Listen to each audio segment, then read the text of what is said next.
donc là, on est sur Joshua, Ouais. en fin de week-end du Bono, d'arrivée de la longue route. Déjà, qu'est-ce que ça te fait d'être sur Joshua? Ah bah c'est la première fois que je viens dessus, en fait, depuis le début du week-end. Et c'est une belle conclusion pour la longue route 2018, mon tour du monde. Et ouais, j'étais ému de rencontrer le bateau pour la première fois. Et ce week-end, donc cette rencontre avec tous tes petits camarades de jeu, en fait. Ah, c'était super.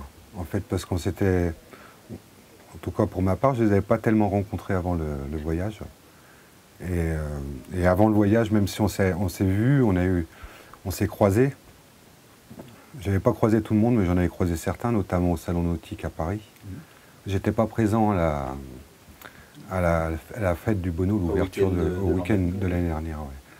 Et puis en plus, quand on s'est rencontrés, on était tous dans la préparation de notre voyage, donc il y avait moins de disponibilité, je pense. Tout le monde était un peu concentré sur son projet. Et là, tout le monde était détendu. On avait nos voyages à se raconter, nos aventures. Pour certains, on a navigué dans les mêmes zones, donc on a un peu vécu les mêmes dépressions, les mêmes conditions météo. Et non, c'était vraiment bien. Notamment, j'étais ravi de retrouver tout le monde et de rencontrer tout le monde. Mais j'ai eu 2 partenaires pendant ce voyage. Il y avait, ou 3. Il y avait Manu Webcamp, il y avait Gilles Huot, oui. Et puis Sébastien Debière. On a fait pas mal de milles ensemble et on se tire un petit peu la bourre. Et c'était très chouette. Et donc, toi, ton aventure, est-ce que tu peux nous raconter un petit peu déjà le départ, la descente de l'Atlantique, un petit peu tout. Les étapes, ouais. Il y a plusieurs étapes. Donc, qu'est-ce que je retiens? Alors, il y a eu le départ. Le départ, c'est le départ. C'est-à-dire que c'était émouvant. Moi, j'ai fait un départ vraiment en toute intimité. Il y avait juste Valérie et toi. Et c'était volontaire. J'avais demandé à ce qu'on ne vienne pas à mon départ parce que je me doutais qu'il y aurait beaucoup d'émotions et je voulais rester concentré. Je voulais pas me faire envahir par l'émotion au départ parce que tout de suite on attaque par le golfe de Gascogne. Il ne faut pas faire de conneries. Faut pas. Donc j'avais souhaité un départ discret. Mais c'est vrai que les premières 24 heures, moi il y avait de l'émotion. Donc c'est vraiment une émotion particulière. Il y a une grosse charge émotionnelle au départ. Oui. Ensuite, moi j'avais privilégié la météo pour le golfe de Gascogne au départ, et en sachant qu'après j'aurais pas beaucoup de vent le long du Portugal, l'Alizé portugais, je savais que je l'aurais pas. Et en fait, j'ai pas eu beaucoup de vent dans toute la première partie de tout l'Atlantique Nord. Et en vent réel, le plus que j'ai eu, c'est 17 nœuds, donc j'ai fait une descente vraiment tranquille, avec pas mal de pétales, une descente lente, mais sans souci. J'ai eu le poteau noir qui a duré pendant 6 jours. J'ai eu des conditions pareil, un petit peu de vent, un grain, pas de vent, donc c'était lent aussi. Et ensuite, après, j'ai récupéré l'Alizé du sud, et là, ça a bien marché. J'ai eu un Alizé bien établi. Il y avait une perspective pour couper au plus court dans l'anticyclone de Sainte-Hélène. J'étais pas obligé de faire le grand tour, je pouvais presque couper à travers champs, ça c'était une bonne nouvelle. Et en fait, rapidement, c'était le 41e jour, je me suis mis dans un filet dérivant. Oui. Et là, ça a été quand même la grosse galère de mon voyage. C'était vraiment un pack de cordage énorme. Et je l'ai tapé de plein fouet, en plein centre, ce qui fait qu'il s'est bien entouré autour de mon bateau. Et je me suis retrouvé avec une île flottante. Et là, j'ai mis 4 nuits et 3 jours pour me dégager. D'accord. Donc là, j'ai vraiment été immobilisé. Ça a été un gros travail pour sortir de ce filet, avec plein d'aventures. C'est-à-dire que moi, j'aime pas tellement plonger. Donc là, j'ai été vraiment obligé d'aller à l'eau. Ah oui. Et donc, j'ai un requin qui est venu me déranger. J'ai eu le 3e jour. Là, j'ai eu des doutes, en fait. C'était vraiment, si tu veux, le premier jour du filet. J'avais bossé toute la journée pour essayer de m'en dégager. Et le soir, je ne savais pas si j'avais fait 5% du travail, 1% ou 20%. Et là, j'ai eu vraiment des doutes. Et puis il y avait toute une ambiance, parce que le deuxième jour, il y a un cargo qui est venu me proposer l'assistance. Enfin, Oui. l'assistance, c'était abandonner le bateau et repartir avec eux, ce que j'ai refusé. Mais j'avais la pression. J'avais la pression, et notamment, ils annonçaient du mauvais temps. Donc je savais que j'avais un compte à rebours il me restait 3 jours pour me dégager, ou sinon je serais dans une mauvaise position, quoi, dans une mauvaise situation. Alors, mais bon, tout s'est bien passé, quoi. Au bout de 3 jours, j'ai pu, le 4e jour, je me suis dégagé et j'ai repris ma route. Alors pas tout de suite, parce que je suis ressorti fatigué avec une otite, avec des coupures un peu partout, et j'étais obligé de me mettre sous antibiotiques, et puis j'étais vraiment cuit. Donc il m'a fallu une semaine pour récupérer, me remettre dans le rythme. D'accord.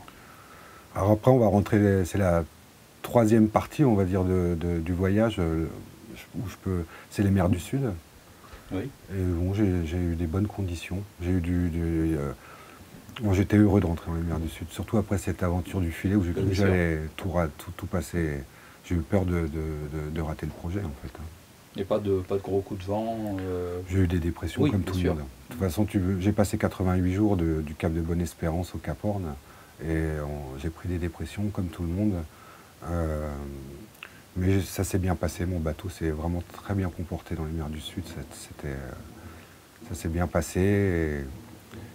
Et donc, ouais, toute cette partie des mers du Sud, alors c'est vraiment cette partie où j'avais Sébastien Debière qui me rattrapait, Gilles Huot qui me rattrapait, et j'avais Manu Webcamp qui était devant. Et on a senti que quand même, tout le monde essayait de faire marcher le bateau, tout le monde avait envie de passer devant. Manu ne voulait pas se laisser doubler. Moi, j'avais pas envie de me laisser doubler, tout en sachant que j'allais me faire doubler à un moment donné, mais j'ai essayé de repousser au maximum l'échéance. Donc j'ai réussi à tenir, on va dire, Sébastien j'ai rattrapé Manu Webcamp au niveau de la Nouvelle-Zélande. Oui. Sébastien Debière nous a abandonnés après la Nouvelle-Zélande, après le Pacifique, il est parti comme une fusée. Et puis Gilles Huot m'a rattrapé dans la semaine qui a suivi le passage de la Nouvelle-Zélande. Donc tout était remis en ordre, et puis bon, c'était sympa, c'était une bonne occupation. C'était pas une course à longue route, mais bizarrement, moi j'ai pris quand même du plaisir dans cette partie à essayer de ne pas me faire doubler. C'était une bonne occupation. Donc, oui. De toute façon, tout marin aime bien faire marcher son bateau correctement, donc aller plus vite que les autres, forcément. Ouais. Quoi. Je crois que c'était vraiment sans esprit de compétition, mais c'était ludique, et ça nous a bien occupé l'esprit pendant le voyage, et ça nous a même créé des bons liens d'amitié derrière, donc c'était vraiment super. Et vous aviez quelle distance entre vous, en fait ? Bah, il y a eu, moi je suis parti avec une semaine, en gros, une semaine à 10 jours d'avance sur Sébastien et Gilles. Et je suis parti une semaine ou 10 jours avant eux. Donc l'avance, elle a dû se porter à 1000 milles ou 1500 milles au départ. Mais après, dans le Grand Sud ? Dans le Grand Sud, Gilles m'a dit hier qu'on avait dû se croiser à 20 000. D'accord. Tu vois, donc on n'a pas communiqué, on ne s'est pas contacté. Mais visiblement, nos traces se recoupent à 20 000 à un moment donné, donc on était quand même relativement proches. Bah oui, bien sûr. Et voilà, donc il y a eu toute cette... Et moi, les mers du Sud, je les ai bien vécues. J'ai couché le bateau 2 fois, une semaine avant le Horn. Et c'est plus à cause d'une erreur stratégique par rapport à la météo. Je suis descendu un petit peu trop sud, rapidement. Gilles est resté un peu plus haut. Et du coup, on a eu des vents forts de nord. Donc, si tu veux, j'étais déjà sud, et il y avait que des opportunités. C'était que des vents du nord. Donc, ça aurait été mieux pour moi d'être un peu plus nord et de prendre ces vents de nord plutôt de vent arrière pour descendre jusqu'au Horn, alors que moi j'étais déjà sud. Donc ces vents, j'étais obligé de les prendre, ces vents et ces vagues qui n'étaient pas énormes mais qui faisaient peut-être 4-5 mètres, j'étais obligé de les prendre de travers. Oui. Et je me suis fait étaler 2 fois en 24 heures. Mais sans conséquence, le bateau s'est couché, il est revenu tout de suite dans sa position, quoi. Et en tout cas, je suis arrivé au Cap Horn. Alors j'ai eu un passage de Cap Horn, là c'était un grand moment parce que je suis arrivé entre deux dépressions, et je me suis retrouvé au pied du Horn le matin, sans vent, dans la pétole. J'ai bouchonné pendant 2 heures au pied du Horn avec une lumière magnifique, et puis c'est un point important, le Horn, c'est la fin des mers tu te dis, là, tu t'y as pensé quand même pendant pas mal de temps, quoi. Et Et puis après, il y a la dernière phase, alors c'est toute de l'Atlantique Sud et de l'Atlantique Nord. Et là, c'était plus difficile parce que, en fait, quand tu as passé le Horn, j'ai eu un peu trop tendance à me dire je suis arrivé. Euh, et avant, on tient sous pression, on est motivé. Et une fois qu'on a passé le Horn et qu'on est sorti des mers du Sud, la pression, elle redescend. Et on se croit arrivé, mais on n'est pas du tout arrivé. Il reste encore 6000 milles. Enfin, du Horn à la remontée, c'est 7500 milles. Il y a le vent, c'est un peu n'importe quoi entre le Horn et les alizés du sud-est. Moi, j'ai pas eu beaucoup d'alizés du sud-est, donc j'ai eu des systèmes de sans vent avec des grains, des cumulonimbus, et je me suis traîné. Et j'ai oublié. Surtout à Mar del Plata, j'ai cassé mon gouvernail, tout mon système de gouvernail, donc j'avais plus que mon régulateur d'allure pour diriger le bateau. Ah oui. C'était ma première avarie sérieuse et irréparable, et donc j'ai dû faire 100 jusqu'à l'arrivée. Alors du coup, ça me facilitait plus, je pouvais plus virer de bord avec le bateau, j'étais obligé d'empanner pour changer de direction, pour changer d'allure. Et ça m'a pas facilité. J'avais le bateau qui était sale aussi, il était bourré d'un natif, donc il marchait pas très bien. Et puis tout ça avec en plus les conditions de vent qui étaient pas favorables, bah, je me suis traîné. J'ai mis 73 ou 74 jours pour faire la remontée, c'était long. Oui, on a vu sur la trace que tu n'avançais plus. J'avançais plus, et c'était un peu ça finalement. Jusqu'au retour, j'ai quand même eu des alizés du nord-est qui étaient corrects, mais c'est inconfortable, ça tape. Bien sûr. Et finalement, et après j'ai eu une arrivée, j'ai eu une super arrivée. Mais je me suis dit que la remontée, elle était... je suis pas très fier de ma remontée, je l'ai pas très bien gérée, j'aurais pu être... je me suis un peu trop déconcentré, j'ai un peu trop cru que j'étais arrivé. Et la dernière partie du voyage, j'ai pas été très, très bon, en définitive. Bah, c'est vrai que dans un tour du monde, le Horn est quand même un des points majeurs, sinon le point majeur, et après tu as l'impression que c'est fini, et en fait c'est pas du tout fini, quoi. Voilà, et je pense que si c'était à refaire, dans la dernière partie, je resterais plus... le Horn passé, je resterais plus concentré. J'aurais une gestion plus sur le tour complet.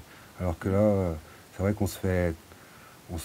L'objectif, c'est finalement passer le Cap Horn, sortir des mers du Sud, et on croit qu'on est arrivé, mais on n'est pas du tout arrivé. Et puis voilà. Et après, j'ai eu une arrivée. Et alors, je suis arrivé le 23 avril. Je suis arrivé, et donc c'était une belle arrivée. C'est émouvant. L'arrivée, c'est vraiment un beau moment. Tu retrouves tes proches. J'ai eu un bel accueil. Il y avait Véronique Le Rebourg, il y avait... j'avais toute ma famille, mes proches bien sûr, Valérie. Et puis il y a des marins qui sont venus aussi à mon arrivée, ça m'a ému. Jacques Riguidel, qui avait déjà fait ce tour en 2007 je crois, 2008, enfin dans ces années-là en tout cas. Et puis Alain Maignan, qui l'a fait en 2007. Et ouais, ça m'a fait vraiment plaisir. C'était vraiment une belle arrivée. Comme je ne l'avais même pas imaginé, mais c'était très chouette. C'est une belle conclusion pour le tour, c'était super. Bien sûr. Et donc au niveau technique, tu as eu des... Donc hormis ton problème de gouvernail dont tu nous as parlé là, tu as eu d'autres problèmes sur le bateau qui...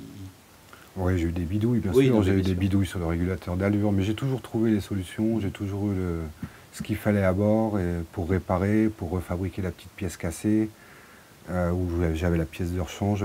Mais mis à part le seul problème que j'ai pas pu résoudre, c'est le problème du gouvernail. Oui. Mais sinon, le bateau a bien tenu, et j'ai pas eu beaucoup de problèmes. De toute façon, pour boucler le tour, il faut pas avoir de problème. Voilà, de toute façon, les arrêts des uns et des autres, c'était toujours des raisons mécaniques en général. Pour ceux qui... Et donc là, là, il a bien répondu à tes attentes. Si tu repartais, est-ce que tu changerais quelque chose dans ta préparation? Non, pas grand-chose. Non, le bateau était... J'ai 2-3 petits trucs. Genre, par exemple, j'avais une trinquette qui n'a pas bien marché dans les mers du Sud. J'ai pas pu bien l'utiliser parce qu'elle était taillée avec trop d'allongement. Elle est vraiment faite pour le pré. Et bon, c'est des petites bidouilles comme ça, mais si tu veux, sur sur l'ensemble, sur mon bateau resterait dans le même. Non, non, il était. Alors, la préparation du bateau, en fait, si tu veux, je pense qu'il y a deux points. Tu dois le préparer en tenant compte du programme que tu vas faire. Et tu dois le préparer en tenant compte de tes capacités. Bien sûr. Et moi, mon bateau, je me connaissais. Je pense que c'est important de se connaître. Et je l'ai préparé en tenant compte de mes capacités. Et ça, je ne me suis pas trompé. J'avais choisi de me mettre un doghouse parce que je craignais le froid. Je pense que je n'aime pas naviguer dans des conditions, j'aime pas être trempé. Je voulais du confort. Et je l'ai eu. Moi, par exemple, j'avais choisi de mettre des enrouleurs parce que je n'étais pas sûr d'être capable d'aller me cogner les changements de voile à l'avant, etc., etc. Et j'ai pas regretté d'avoir mis des enrouleurs. Donc, tu vois, je ne me suis pas trompé dans mon... Il faut se connaître. Faut vraiment... Alors, moi, j'ai mis des enrouleurs et je veux dire que c'était le bon choix, mais c'était le bon choix pour moi. Pierre-André, il n'avait pas d'enrouleur, par exemple, et c'était le bon choix pour lui. Donc, il repartirait. Je suis sûr qu'il ne mettrait pas d'enrouleur. Et moi, je repartirais, je remettrais des enrouleurs. Et ça fonctionne dans les deux cas. Mais ce qui est important, c'est d'avoir des choix qui tiennent compte de tes forces et tes faiblesses. Bien sûr. Voilà, il faut se connaître. Et après, le bateau, non, je pense que je ne changerais vraiment pas grand-chose. Là, je devrais repartir comme il est là. Il y aurait des petites bidouilles au niveau de l'avitaillement, au niveau de 2-3 configurations de voile. Mais dans l'ensemble, vraiment, je ne me suis pas trompé. Et je suis parti avec un bateau qui correspondait, je crois, au programme et à mes... Et à toi. Et à moi, voilà. Et au niveau du plaisir de la navigation dans le Grand Sud, un petit peu partout, qu'est-ce que tu... Je me suis éclaté. Ouais. C'est vraiment... Il n'y a pas de notion de souffrance dans le tour. C'était 98% de plaisir et de... Je me suis jamais demandé ce que je foutais là, quoi. Tu vois, j'ai vraiment eu que cette histoire de filet, tu vois. Oui. Après, quand il y avait du mauvais temps en bas, de toute façon, t'es parti pour ça. Donc, à partir du moment où tu as trouvé ton allure, tu te sens en sécurité, tout va bien sur le bateau. Et non, je me suis vraiment éclaté. La solitude, ça s'est vraiment bien passé. Et ça s'est bien passé aussi parce que j'avais un bon entourage. Je pense à Valérie. C'est-à-dire que j'avais une compagne qui savait ce que j'allais faire et qui a validé vraiment qui était contente que j'allais le faire et qui a toujours été présente finalement. Donc j'ai pu profiter de la solitude sans arrière-pensée, sans culpabilité, tu vois. Tu communiquais beaucoup avec elle ou... Alors on a fait 9 appels de 15 minutes sur la longueur du voyage, des appels phoniques, qui n'étaient pas très bons parce que finalement il y avait une mauvaise qualité de son avec les téléphones Iridium. Et si tu veux, quand tu t'appelles, alors nous ça faisait un appel par mois à peu près, toutes les 3 semaines. Et quand tu t'appelles, alors tu attends cet appel 2-3 jours avant, tu te dis bon, je suis content, je vais avoir un petit appel téléphonique, et puis en fait ça dure 15 minutes, et quand tu raccroches, c'est un petit peu... tu te retrouves un peu seul, là, comme un con avec ton téléphone, c'est passé trop vite. On ne s'est pas appelé plus, hein, c'est pour des raisons de coût, hein, ça coûte très cher. Mais par contre, on a une correspondance écrite. Oui. Avec une fréquence je lui envoyais un mail, il mettait 2, 3, 4 jours à répondre. Et puis moi, je renvoyais un mail 2, 3, 4 jours après. Et là, on s'est fait vraiment une belle correspondance. Et puis après, la communication globale, tu me poses la question, mais tu le sais bien, c'était toi mon interlocuteur. Et tu peux comptabiliser les messages que je t'ai envoyés. Voilà. Ok. Est-ce que, hormis cette histoire de filet, tu as un point d'orgue, un moment plus... c'est le Cap Horn. Le passage du Cap Horn, en plus, j'étais vraiment gâté. En plus, par super temps. Ouais, j'ai eu... Alors avant... Tu as eu des contacts avec les... Rien du tout. Non. Rien du tout. J'ai pas cherché à contacter. J'ai toujours la VHF d'allumer, mais... Gilles a essayé de me contacter apparemment plusieurs jours avant le Cap Horn, quand on s'est croisés très proches, mais j'ai pas entendu. J'ai pas capté son appel.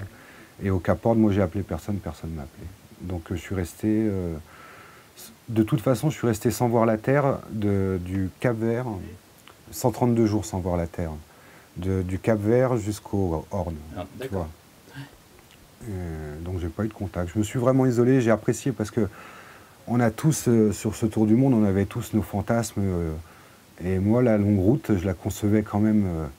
la solitude, c'était un point important. Donc j'avais vraiment envie Je voulais, finalement, je crois qu'au bout du compte, j'avais pas envie de le partager en direct, mon tour du monde. J'avais envie d'être seul, de vivre cette solitude. C'était une partie... j'avais envie de voir les mers du Sud, j'avais envie de rester 220 jours en mer, et j'avais envie de ne pas avoir de contact. J'avais envie de me mettre dans ma bulle, et ça, tout ça, ça s'est fait. Hein. D'accord. Et maintenant, les projets? Alors là, cet été, on travaille pour la caisse de bord. Et on a prévu avec Valérie de repartir faire un tour atlantique cet hiver, tranquillement, un tour, une navigation de décompression. Et puis c'est une façon de se retrouver. Et après, derrière, je sais pas. Ce tour du monde, tu prends des émotions très, très, très élevées. Et quand tu y as goûté, tu as envie d'en revivre. Donc je sais pas, mais on va, de toute façon, je sais que je repartirai dans les mers du Sud. Et ce tour, j'aimerais peut-être le faire avec des escales aussi, parce que tu passes devant plein d'endroits que tu te dis, merde, je m'arrêterai bien. J'ai envie de voir tout ça. Et puis j'ai envie d'aller partout. J'ai envie d'aller dans le nord, en Alaska. Au fur et à mesure que tu rencontres des marins, ils te racontent leur voyage et ça te fait envie. Donc j'ai envie de... des projets, il y en a plein derrière. Je ne sais pas par lequel je vais commencer, mais il y en a plein. Ok, bah, merci David. Bah, écoute, merci à toi pour l'interview, merci à toi pour tout le suivi de la longue route que tu as fait. Ça a toujours été un plaisir de passer un moment avec toi. C'est un grand plaisir pour moi aussi. Merci. Merci.